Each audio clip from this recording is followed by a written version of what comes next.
성도 여러분 안녕하세요. 오늘도 우리 주님의 은혜가 함께 하시기를 빕니다. 하나님께 예배하시는 가운데 삶을 살아낼 수 있는 힘과 우리를 향하신 하나님의 뜻을 분별할 수 있는 지혜가 주어졌으면 좋겠습니다. 먼저 사도신경으로 우리의 신앙을 고백하겠습니다. 나는 전능하신 아버지 하나님 천지의 창조주를 믿습니다. 나는 그의 유일하신 아들 우리 주 예수 그리스도를 믿습니다. 그는 성령으로 잉태되어 동정녀 마리아에게서 나시고 본디오 빌라도에게 고난을 받아 십자가에 못 박혀 죽으시고 장사된 지 사흘 만에 죽은 자 가운데서 다시 살아나셨으며 하늘에 오르시어 전능하신 아버지 하나님 우편에 앉아 계시다가 거기로부터 살아있는 자와 죽은 자를 심판하러 오십니다. 나는 성령을 믿으며 거룩한 공교회와 성도의 교제와 죄를 용서받는 것과 몸의 부활과 영생을 믿습니다. 아멘. 찬송가 258장, 통합찬송가 190장, 샘물과 같은 보혈은 우리 1절 부르고 성경 말씀 보겠습니다.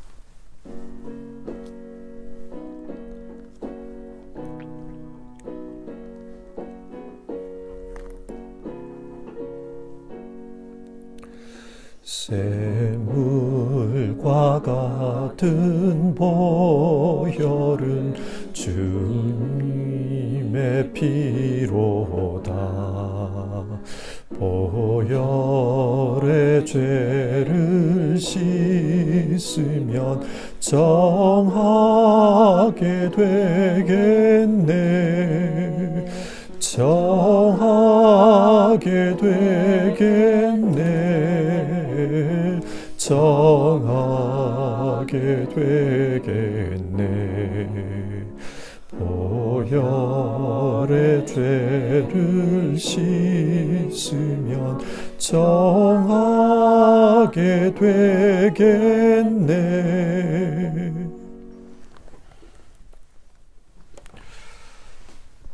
오늘 함께 살펴보실 하나님의 말씀은 아모스 9장의 말씀입니다. 아모스 9장 읽는 것은 9장 11절부터 15절까지 말씀을 교독하겠습니다. 11절입니다.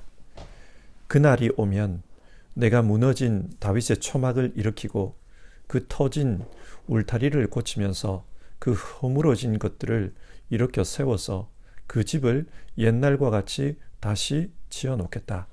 그래서 에돔 족속 가운데서 남은 자들과 나에게 속해 있던 모든 족속을 이스라엘 백성이 차지하게 하겠다. 이것은 이 일을 이루실 주님의 말씀이다. 주님께서 하시는 말씀이다. 그때가 되면 농부는 곡식을 거두고서 곧바로 땅을 갈아야 하고 씨를 뿌리고서 곧바로 포도를 밟아야 할 것이다. 산마다 단 포도주가 흘러나와서 모든 언덕에 흘러 넘칠 것이다. 내가 사로잡힌 내 백성 이스라엘을 데려오겠다. 그들이 허물어진 성읍들을 다시 세워 그 안에서 살면서 포도원을 가꾸어서 그들이 짠 포도주를 마시며 과수원을 만들어서 그들이 가꾼 과일을 먹을 것이다. 내가 이 백성을 그들이 살아갈 땅에 심어서 내가 그들에게 준 이 땅에서 다시는 뿌리가 뽑히지 않게 하겠다. 주 너의 하나님이 말씀하신다. 아멘.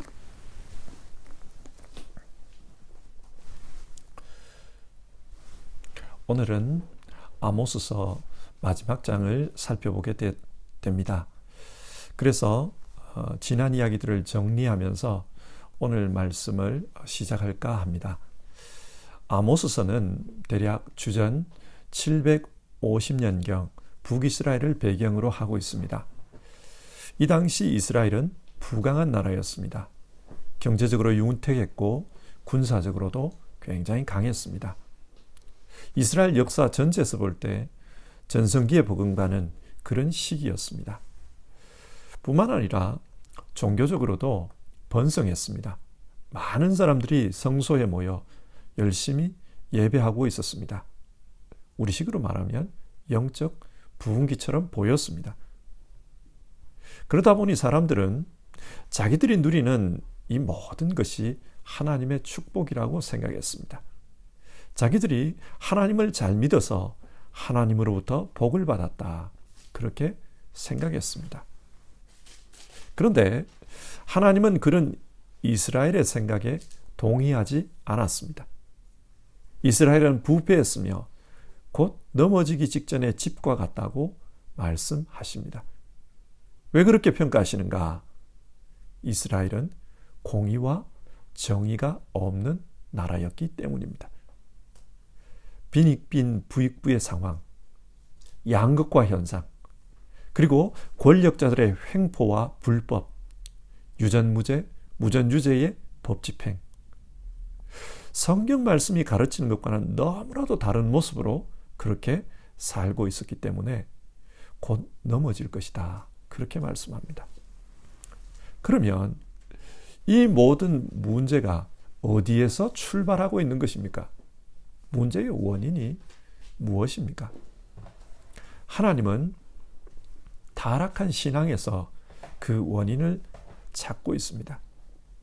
신앙이 타락하니 신앙이 영향을 미치는 그 사회의 정신마저도 타락을 했다. 그래서 그 사회가 타락했다. 이렇게 보시는 겁니다.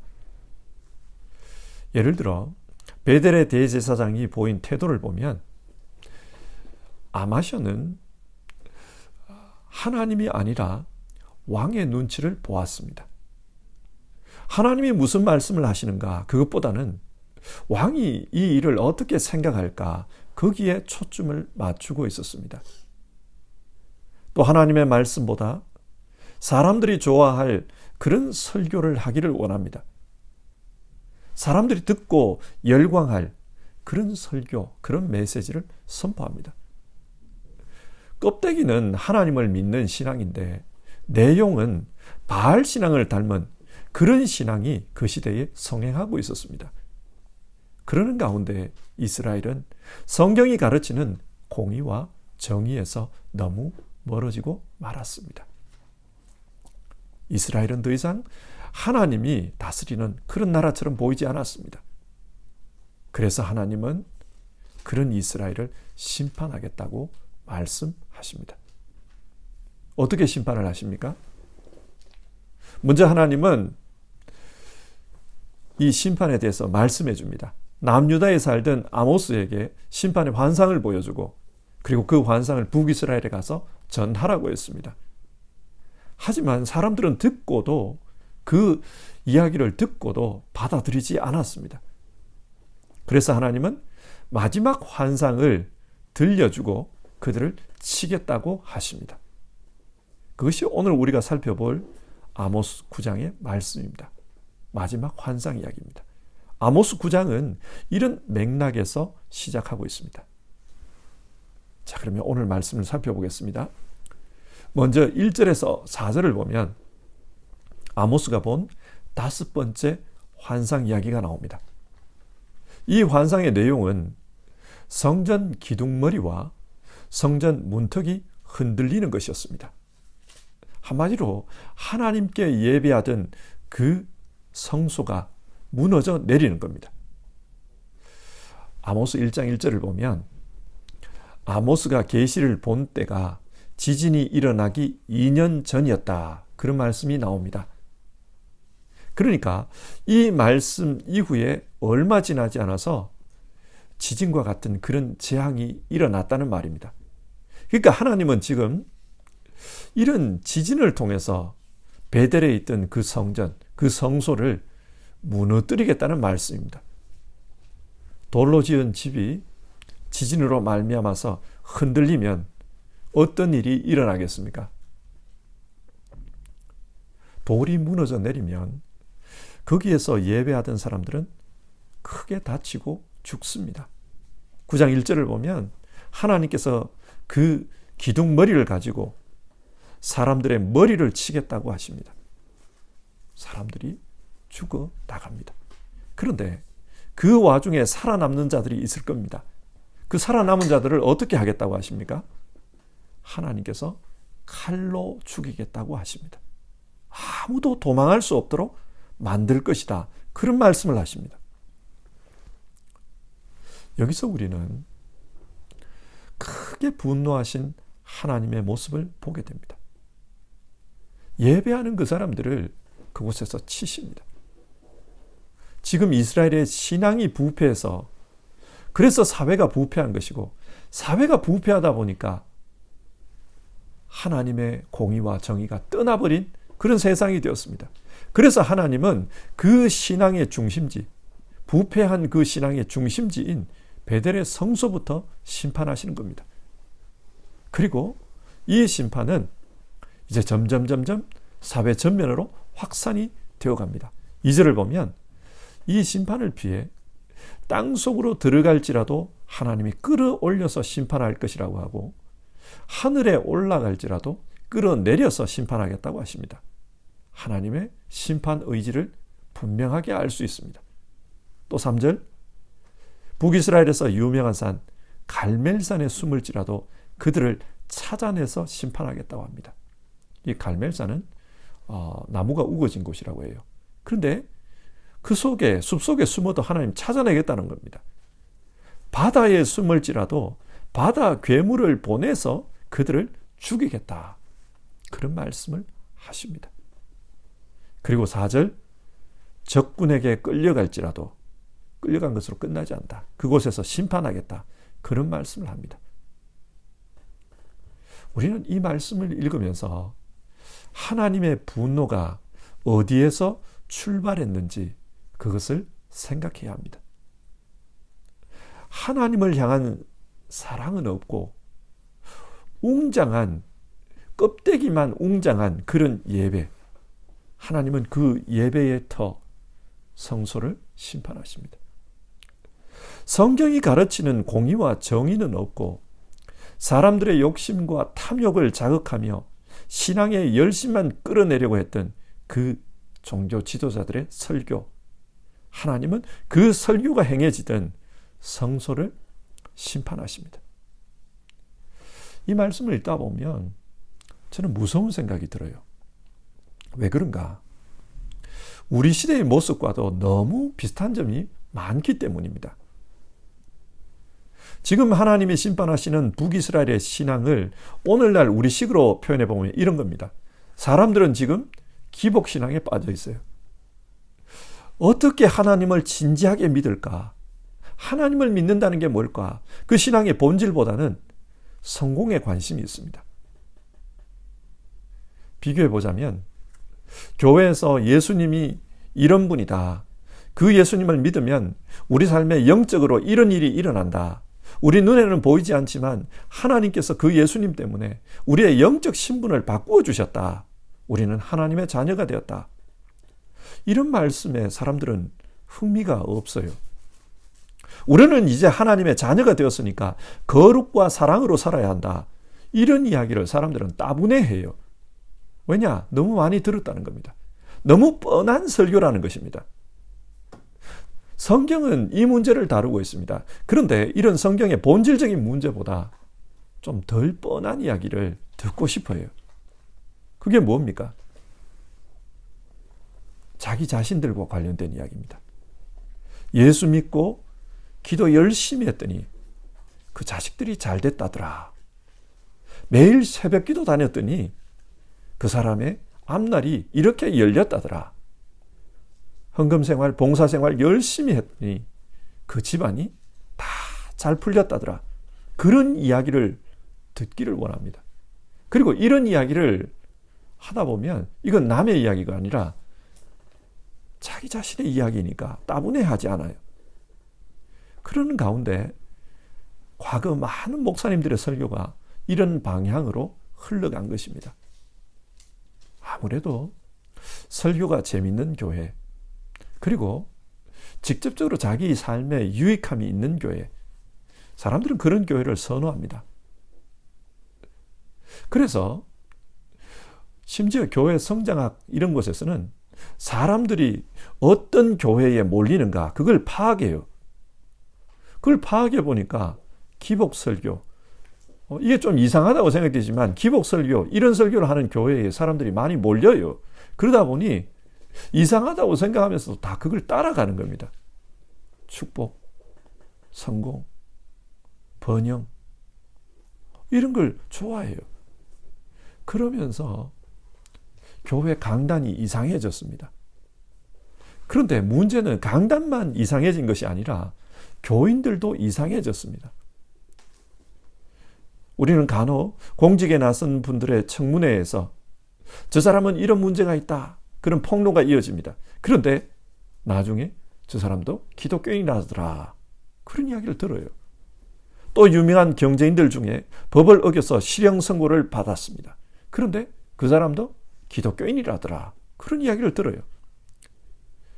유명한 연예인들 중에, 유명한 스포츠 선수들 중에 문제가 있어서 사람들의 입에 오르내리는데 알고 봤더니 그 사람도 기독교인이더라, 이런 이야기를 많이 듣습니다.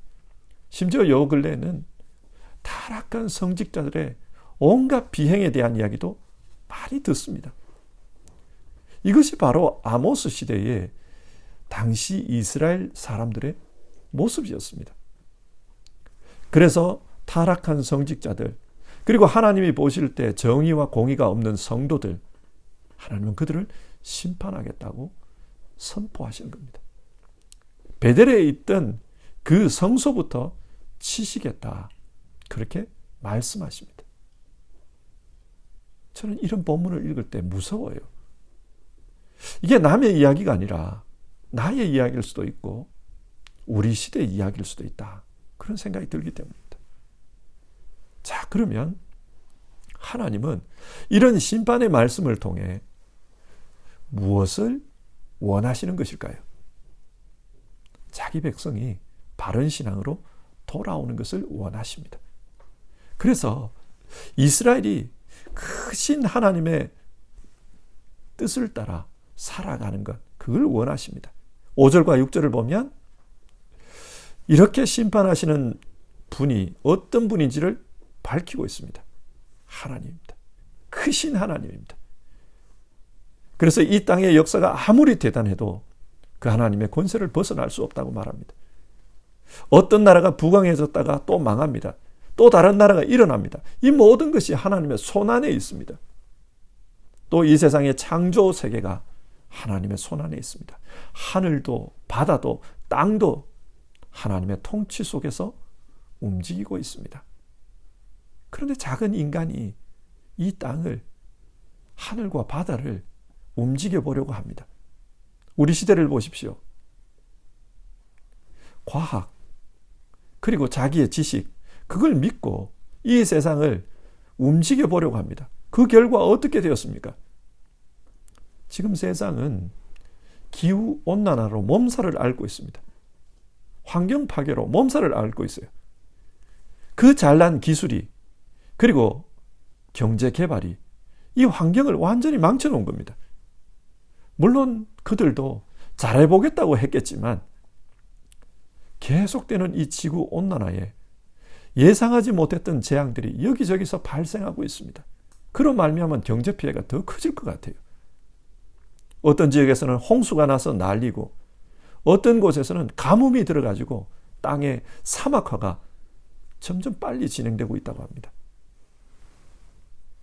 하나님은 우리 인간에게 자신의 교만을 내려놓고 하나님께 겸손하게 돌아오라고 합니다.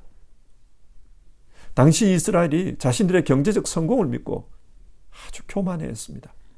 그러나 하나님이 보실 때에 그 경제적 성공이라는 것이 자기들이 잘해서 생겨난 성공이 아니라 강대국 아수르가 내부적인 문제로 바깥 나라에 신경을 못 쓰다 보니 생겨난 잠시 잠깐의 성공일 뿐입니다. 하나님 보실 때는 아무것도 아닌데 이스라엘 사람들은 그 성공에 취해서 교만해했습니다.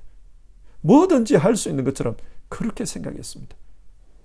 하나님은 이런 이스라엘에게 너 자신이 어떤 존재인지를 알고 하나님께 돌아오라고 합니다. 그래서 7절을 보면 이스라엘도 별것 아닌 민족이라는 것을 말씀하고 있습니다. 스스로는 선민이라고 대단하다고 그렇게 생각하지만 별것 아니다, 그 말씀을 해요.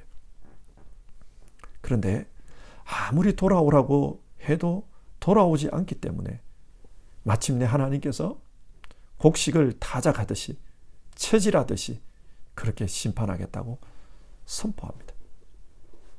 10절 말씀을 보면 이 심판 선고를 받은 사람이 누군지 그 대상이 나와요. 누굽니까? 재앙이 우리에게 덮치지도 않고 가까이 오지도 않는다 하고 말하는 죄인은 모두 칼에 찔려 죽을 것이다. 교만하게 그런 재앙은 내게는 오지 않는다. 그 생각했던 그 사람에게 재앙이 갔다라는 거예요.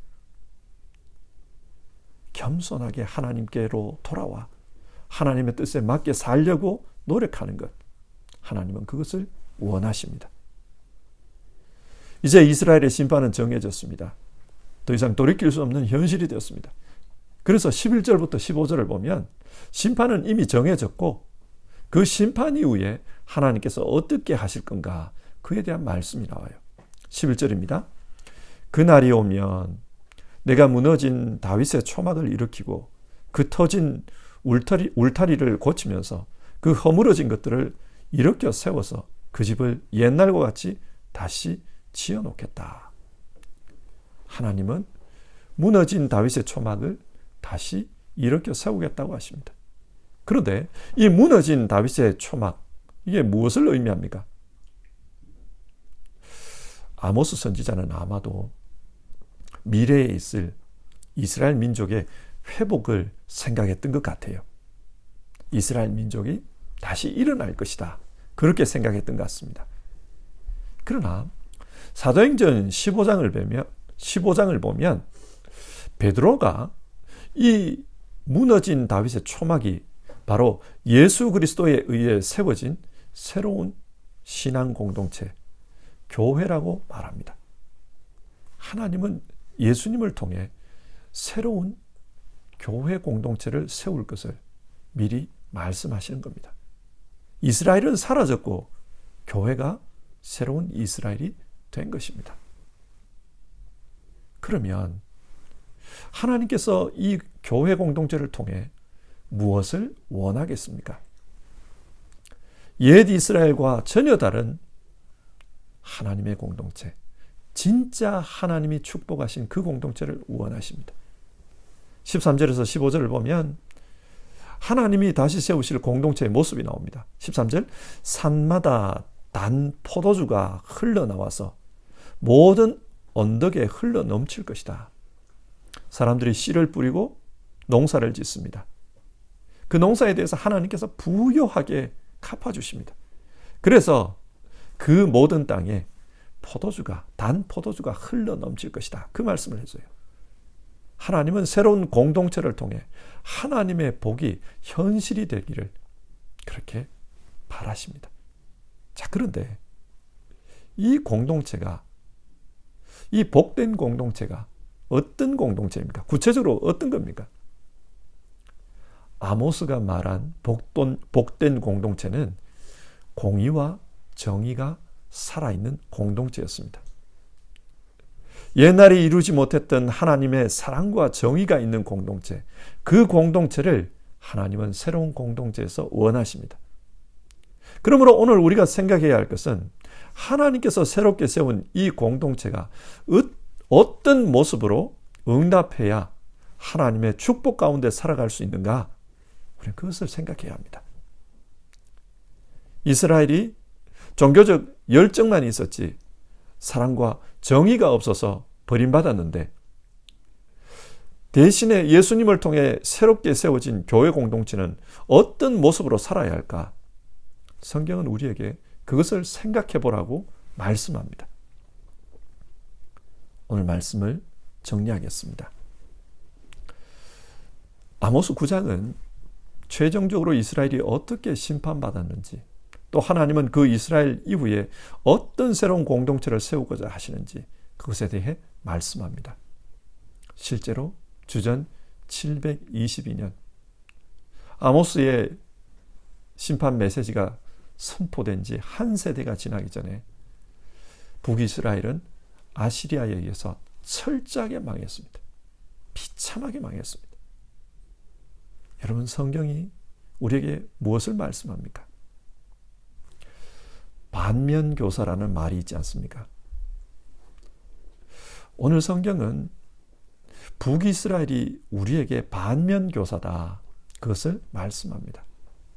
그들이 왜 하나님의 진노를 받았는지 그것을 생각하고 우리 시대는 어떻게 신앙하고 어떻게 살아야 하는지 그것을 배우라는 것입니다. 하나님께서 우리에게 성경을 주신 이유는 이 성경을 통해 생명의 길을 발견하라는 것입니다. 하나님은 우리가 예수님을 통해 새롭게 일으켜 세워진 다윗의 집임을 알고 그 하나님의 뜻에 합당한 그런 모습으로 신앙하라. 그것을 말씀하시는 것입니다. 저는 이 아모스서를 보면서 목사의 한 사람으로서 타락한 종교 지도자들을 통해 제 자신을 돌아보게 됩니다. 나는 그들처럼 살고 있지 않나? 그 사람들의 모습이 내 안에는 없는가? 돌아보게 됩니다. 뿐만 아니라 내가 섬기고 있는 교회가 당시 북이스라엘의 그 성소 같지는 않나? 그런 생각도 하게 됩니다. 그러면서 이렇게 살아야지. 그런 결심을 개인적으로 하게 됩니다. 바라기는 모든 성도님들께서도 이 말씀이 오늘 우리에게 주어진 하나님의 말씀인 줄을 믿고 정말 하나님이 기대하시는 그런 하나님의 백성, 하나님의 성도로서 살아가기를 함께 힘썼으면 좋겠습니다. 찬송 258장 샘물과 같은 보혈은 우리 2절 부르고요. 기도하겠습니다.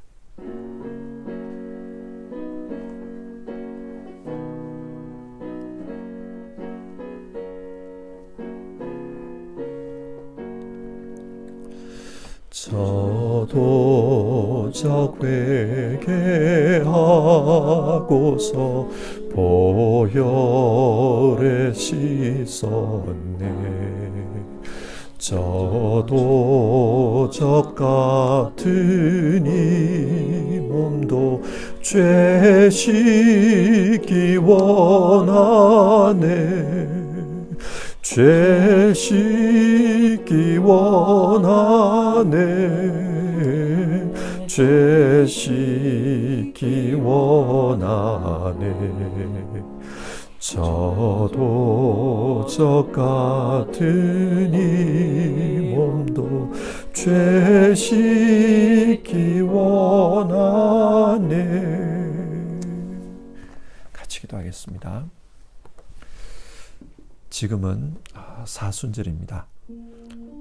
사순절은 하나님의 말씀 앞에서 우리 자신들을 돌아보며 정말 하나님이 원하시는 그런 사람으로 살고자 힘쓰는 기간입니다. 오늘 말씀에 따르면 하나님은 우리를 통해 그 하나님 나라 이루가기를 원하십니다. 그래서 무너져버린 그 다윗의 초막을 예수님을 통해 우리를 통해 그렇게 세워가십니다. 그래서 기도합시다. 하나님의 뜻에 합당한 삶을 살겠습니다. 하나님이 기대하시는 그런 신앙생활을 하겠습니다. 신앙과 삶이 분리되지 않고 하나가 되어 온전하게 그렇게 살겠습니다.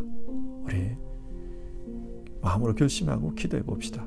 그리고 우리 시대의 교회를 위해서도 우리 같이 기도합시다. 여러 가지 어려움이 있는 우리 시대의 교회, 이 교회를 위해서 같이 기도합시다.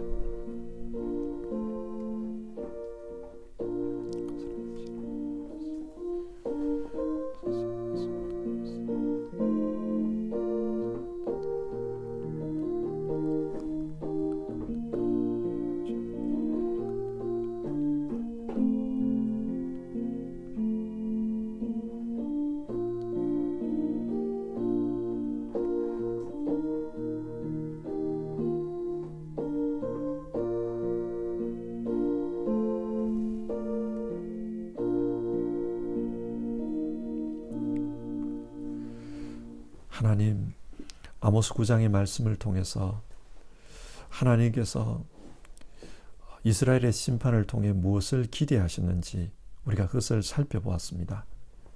하나님께서는 이스라엘이 하나님께로 돌아와 하나님이 원하시는 백성으로 살아가기를 원하셨지만 그러나 이스라엘은 거기에 응답하지 못했습니다. 그래서 이스라엘은 무너졌고 하나님은 훗날 우리 주 예수님을 통해 새로운 다윗의 집을 세우셨습니다. 그리고 그 다윗의 집이 우리가 있는 이 교회이고 또 우리 성도들임을 알게 되었습니다. 하나님, 우리에게 하나님이 무엇을 원하시는지 그것을 알고 우리가 바르게 살기 원합니다. 신앙생활 따로 생활 따로 분리되어서 그렇게 살지 않고 온전히 믿는 대로 하나님 앞에서 살아가기를 원합니다. 그리고 하나님이 원하시는 신앙의 모습, 하나님이 기대하시는 그런 신앙의 가치를 추구하며 살기 원합니다.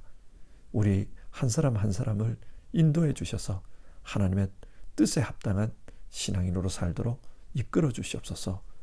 하나님, 우리 시대의 교회를 위해서도 기도합니다. 우리가 속한 우리 시대의 교회, 하나님의 뜻에 합당하지 못한 모습으로 살아가는 것을 보며 마음의 근심과 또 두려움을 느낍니다. 우리 시대의 교회가 하나님의 뜻에 합당한 그런 모습을 가질 수 있기를 바랍니다. 하나님이여, 우리 시대의 교회를 인도해 주시옵소서. 불쌍히 여겨 주시옵소서. 그리고 하나님, 우리 성도님들 가운데 많은 어려움을 겪고 있는 이들이 있습니다. 육신의 어려움, 생활의 어려움, 또 심적인 어려움, 그 어려움 속에서도 하나님 뜻대로 살고자 몸부림치는 이들 하나님 기억해 주시고, 그분들 정말 그렇게 신앙하는 것이 살아있는 신앙임을 알고 힘낼 수 있게 도와주시옵소서. 용기를 가질 수 있게 도와주시옵소서. 어떤 상황 속에서도 우리 하나님 바르게 믿는 모든 이들 하나님 축복해 주시옵소서. 우리 주님 예수님의 이름으로 기도드립니다. 아멘. 하늘에 계신 우리 아버지, 아버지의 이름을 거룩하게 하시며 아버지의 나라가 오게 하시며 아버지의 뜻이 하늘에서와 같이 땅에서도 이루어지게 하소서. 오늘 우리에게 일용할 양식을 주시며 우리가 우리에게 잘못한 사람을 용서하여 준 것 같이 우리 죄를 용서하여 주시고 우리를 시험에 빠지지 않게 하시고 악에서 구하소서. 나라와 권능과 영광이 영원히 아버지의 것입니다. 아멘.